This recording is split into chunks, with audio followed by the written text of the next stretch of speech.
This is my final project for Asian American Experience. So this is a voiceover since I was talking in the original video and I realized it was not very good, so I'm re-recording the voiceover now. The final project is basically just going to be a collage of 5 videos of me over Thanksgiving break cooking these comfort foods that my mom would make me and that I haven't been able to eat for a long time since leaving for college. And while I'm doing that, I wanted to explain the recipes, but I also wanted to dive a little deeper into a topic that I thought was interesting and related to Asian American experience, which is specifically the like the evolution of Chinese American food and how different and how it strayed away from both Chinese food and Asian other Asian foods that were brought to America that didn't lose its authenticity. So I wanted to talk a little bit more about that. But right now I'm just washing the rice. To make fried rice, you gotta wash the rice because you don't want it to be like sticky. You want it to be all the grains to be separated when you're frying. So I'm just doing that. It's fast forwarding, and I wanted to talk a little bit about when I came down to Blacksburg for the first time. My parents, we drove down. There was a crash on 81. Took us like 10 hours.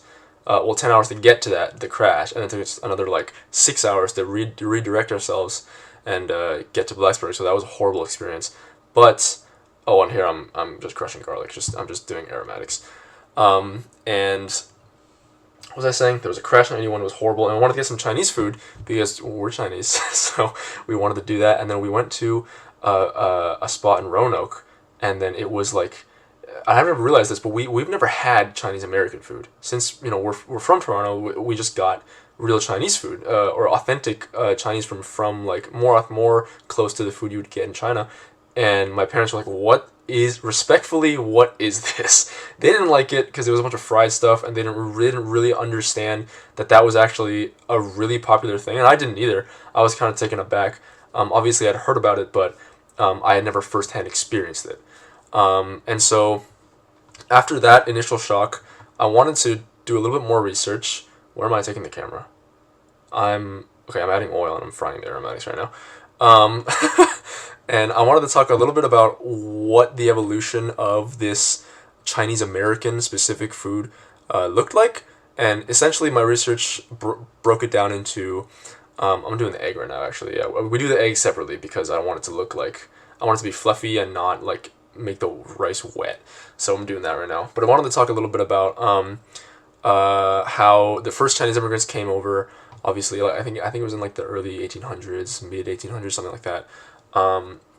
They came over, and obviously they some of them opened restaurants or they started making adapting Chinese food to the American American ingredients and stuff. But then after that little, I think it was like 40-50 years of evolution of Chinese American food, the Chinese immigration, what is it called? The Exclusion Act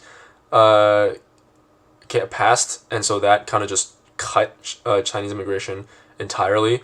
And so, according to some of these articles, like that I'm looking at right now, a lot of what happened to Chinese American food was that it was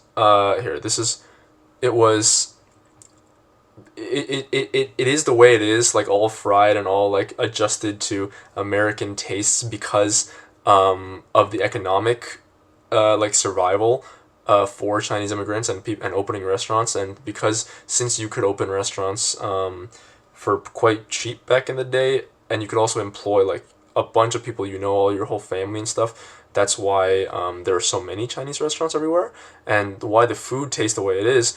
It's like sweet and fried. A lot of it was Chinese cooking techniques. So we have a lot of like sweet and sour stuff in China, and the fried stuff. That's usually like the the unhealthy option, the stuff that you would get to if you have big groups of people. You eat a bunch of that, and it combined that with like American flavors and stuff, and American like deep frying things and stuff like that. And that's kind of how the first evolution of Chinese American food came to be. But then after the immigration, I forget what it's called. The thing that like opened up immigration, that got rid of that. I remember we talked about it in class, but I forget what it's called.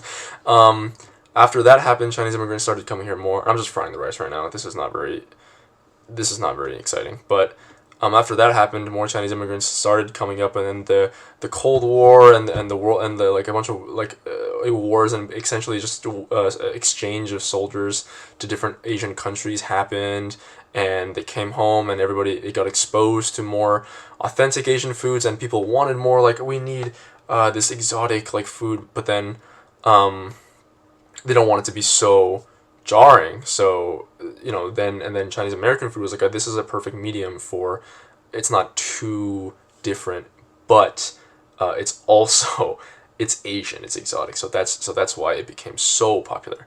And I'm just showing the rice right there. I honestly this tasted pretty good, and it was pretty easy too. So I might be making that for a long time in the future. Um, but yeah, that was basically it. Um, and this is just me finishing the rice off. I'm gonna show it in a little bit. There we go. And at the end here, I'm just talking. You can't even. I don't even know why. This is kind of dumb.